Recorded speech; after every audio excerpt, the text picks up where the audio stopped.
कुछ लोगों को पछतावा भी नहीं होता।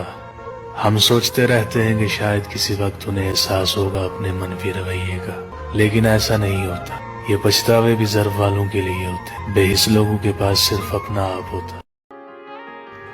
मुफ्त ले जाओ हमें दाम से डर लगता है गुलामी हमें नीलाम से डर लगता है। जाने मन काम तो अच्छा है मोहब्बत, लेकिन हमको इस काम के अंजाम से डर लगता है। ओ करम खुदाया है